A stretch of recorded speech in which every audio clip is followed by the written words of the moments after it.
Channel Alfina an aesthetic life style.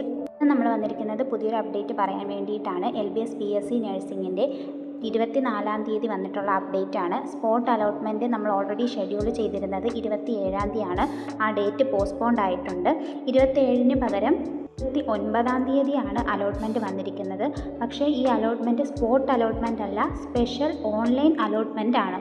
27-28 ദിവസങ്ങളിലായിട്ട് നിങ്ങൾക്ക് പുതുതായിട്ട് options register ചെയ്യാൻ വേണ്ടി സാധിക്കുന്നതാണ്. PSC നഴ്സിംഗിന് വേണ്ടി മാത്രമാണ്. പാരാമെഡിക്കൽ സ്റ്റുഡൻസ് ഇതിലേക്ക് ഓപ്ഷൻസ് കൊടുക്കേണ്ട ആവശ്യമില്ല. പാരാമെഡിക്കൽ അപ്ഡേറ്റ് അറിയുന്നതനുസരിച്ച് നമ്മുടെ ചാനലിലൂടെ പറയുന്നതായിരിക്കും കേട്ടോ. എല്ലാ കുട്ടികളും 27, 28 എന്നീ ദിവസങ്ങളിൽ ഓപ്ഷൻസ് രജിസ്റ്റർ ചെയ്ത് 29-ാം തീയതിക്കുള്ള രണ്ടാമത്തെ അലോട്ട്മെൻറ്റിന് വേണ്ടി വെയിറ്റ് ചെയ്യുക കേട്ടോ.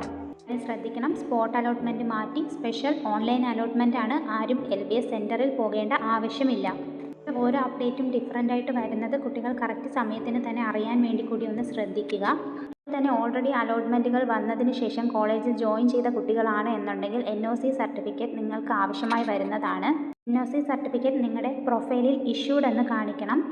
കോളേജിൽ നിന്നും ഓൺലൈനായിട്ട് നിങ്ങളുടെ പ്രൊഫൈലിൽ വരേണ്ടതാണ്. ഓൾറെഡി അഡ്മിഷൻ എടുത്ത കുട്ടികൾ കോളേജിൻ്റെ പെർമിഷനോട് കൂടി മാത്രമേ അടുത്ത ഓപ്ഷൻ രജിസ്ട്രേഷൻ ചെയ്യാവൂ. ഇതിൽ നിങ്ങൾക്ക് താല്പര്യമുള്ള കോളേജസ് മാത്രം ഓപ്ഷനിൽ വെക്കുക. ചില കമൻസ് കണ്ടതാണ്, 9ാമത്തെ അലോട്ട്മെൻറ്റിൽ ഒരു കോളേജ് കിട്ടി, അവിടെ അഡ്മിഷൻ എടുത്തു, അത് കഴിഞ്ഞിട്ട് ആ കോളേജ് തന്നെ മതി എന്നുള്ള പല കുട്ടികളും 10th അലോട്ട്മെൻറ്റിലേക്ക് ഓപ്ഷൻസ് കൊടുത്തതിന് ശേഷം താല്പര്യമില്ലാത്ത കോളേജുകൾ കിട്ടുകയും ഓൾറെഡി കിട്ടിയ കോളേജ് നഷ്ടപ്പെടുത്തുകയൊക്കെ ചെയ്തിട്ടുണ്ട്. അങ്ങനെയുള്ള മിസ്റ്റേക്സ് ആരും ചെയ്യരുത്. കിട്ടിയ കോളേജിൽ സാറ്റിസ്ഫൈഡ് ആണ് എന്നുണ്ടെങ്കിൽ മുന്നോട്ടുള്ള അലോട്ട്മെൻറ്റുകളിൽ പാർട്ടിസിപ്പേറ്റ് ചെയ്യാതിരിക്കാൻ വേണ്ടി നോക്കുക കേട്ടോ. രണ്ടാമത്തെ അലോട്ട്മെൻറ്റുകൾ ലഭിച്ച കുട്ടികൾക്ക് 27-ാം തീയതി വരെയാണ് അഡ്മിഷൻ എടുക്കാനുള്ള ഡേറ്റ് തന്നിരിക്കുന്നത്. അതിനുശേഷം നിങ്ങൾക്ക് വാക്കൻസി ലിസ്റ്റ് മനസ്സിലാക്കാൻ സാധിക്കുന്നതാണ്.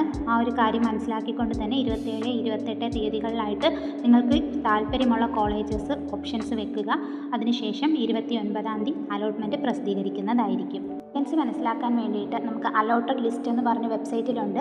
അതിൽ നിങ്ങൾക്ക് നോക്കിക്കഴിഞ്ഞാൽ ഇൻറ്റു മാർക്ക് റെഡ് മാർക്കിൽ കൊടുത്തിരിക്കുന്നതായിരിക്കും കുട്ടികൾ ചേരാത്തത്. ടിക്ക് മാർക്കിൽ കൊടുത്തിരിക്കുന്നതെല്ലാം ഓൾറെഡി അഡ്മിഷൻ എടുത്ത കുട്ടികളാണ്. 10ാമത്തെ അലോട്ട്മെൻറ്റിൽ ഇൻറ്റു മാർക്കാണ് കാണിച്ചിരിക്കുന്നത് എന്നുണ്ടെങ്കിൽ ആ കുട്ടികൾ 27-ാം തീയതിക്ക് മുന്നോടിയായിട്ട് അഡ്മിഷൻ എടുക്കുകയാണെങ്കിൽ ആ സീറ്റും അവിടെ പോകുന്നതായിരിക്കും. നിങ്ങൾക്ക് വാക്കൻസീസ് മനസ്സിലാക്കാൻ വേണ്ടി സാധിക്കുന്നതാണ് കേട്ടോ. അപ്ഡേറ്റുമായിട്ട് വരാം.